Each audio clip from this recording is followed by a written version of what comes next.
Ito po ang isang room. Ito rin na isang room. Ayan. Ito isang room.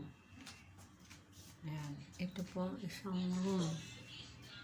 Ayan. Para din po ang isang room. Ayan. May balcony naman pong panay sampayan. Ito pa iba naming gamit. Ito, isa pa ring room. Ayan. Isa pa ring room.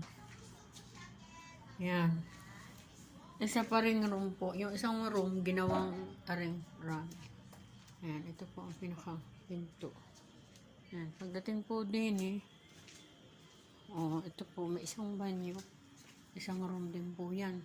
3 room po sa loob na hinati-hati.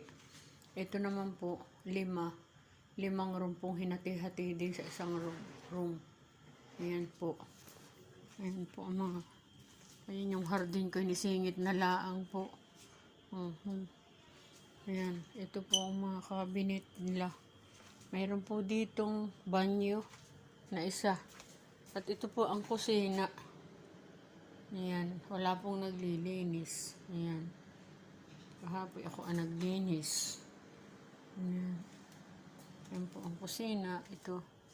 Meron naman kaming lagayan. Yan po ang space ko ng lagayan. Ayan po ang room. Ayan. Ito po yung pinakang sala namin. Ito pa ang ibang gamit namin. Ayan.